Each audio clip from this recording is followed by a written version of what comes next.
मृत्यु सत्य है। एक राधेश्याम नामक युवक था। स्वभाव का बड़ा ही शांत एवं सुविचारों वाला था।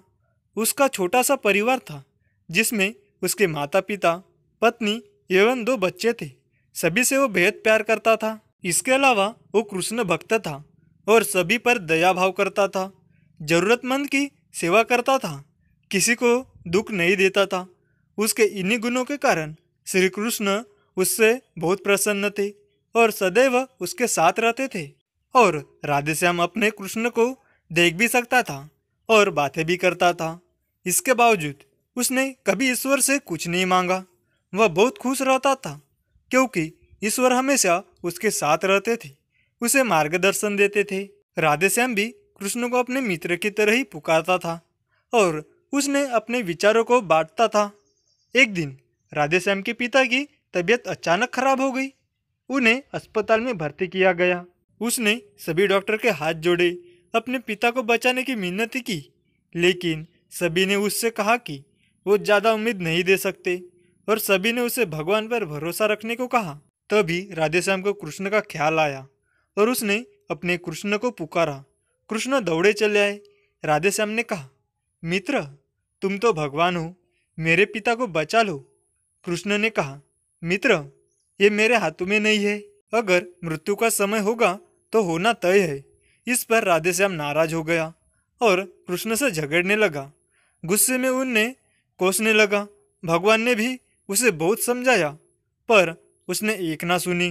तब भगवान कृष्ण ने उससे कहा, मित्र, मैं तुम्हारी मदद कर सकता हूँ, लेकिन इसके लिए तुम्हें एक कार्य करना होगा।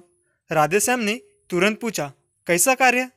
कृष्ण ने कहा, तुम्हें किसी एक घर से मुट्ठी भर ज्वार लानी होगी और ध्यान रखना होगा कि उस परिवार में कभी किसी की मृत्यु न हुई हो। राधेश्याम झट से हाँ बोलकर तलाश में निकल गया। उसने कई दरवाजे खटखटाए। हर घर में ज्वार तो होती, लेकिन ऐसा कोई नहीं होता जिसके परिवार में किसी की मृत्यु ना हुई हो। किसी का पिता, किसी का दादा, किसी का भाई, माँ, काकी या बहन।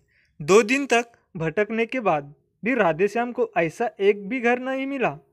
तब उसे इस बात का एहसास हुआ कि मृत्यु एक अटल सत्य है। इसका सामना सभी को करना होता है, इससे कोई नहीं भाग सकता। और वो अपने व्यवहार के लिए कृष्ण से क्षमा मांगता है और निर्णय लेता है जब तक उसके पिता जीवित है उसकी सेवा करेगा। थोड़े दिन बाद राधेश्याम के पिता स्वर्ग सिधार जाते हैं। उसे दुख होता है, लेकिन ईश्वर की दी उस सीख के कारण उसका मन शांत रहता है। दोस्तों, इसी प्रकार हम सभी को इस सच को स्वीकार करना चाहिए कि मृत्यु एक अटल सत्य है। उसे नकारना मूर्खता है। दुख होता है, लेकिन उसमें फंस जाना गलत है, क्योंकि केवल आप ही उस दुख से पीड़ित नहीं है, अपितु संपूर्ण मानव जाति उस दुख से रूबरू होती है। ऐसे सच को स्वीकार कर आगे बढ़ना ही जीवन है। कई बार हम अपने किसी खास के चले जाने से इतने बेबस हो जाते हैं कि सामने खड़ा जीवन और उससे जुड़ी लोग हमें दिखाई ही नहीं पड़ते। ऐसे अंधकार से निकलना मुश्किल हो जाता है। जो मनुष्य मृत्यु के सत्य को स्वीकार कर लेता है उसका जीवन भार विहीन हो जाता है और उसे कभी कोई कष्ट तोड़ नहीं सकता। वो जीवन के हर क्षेत्र में आगे बढ़ता जाता है।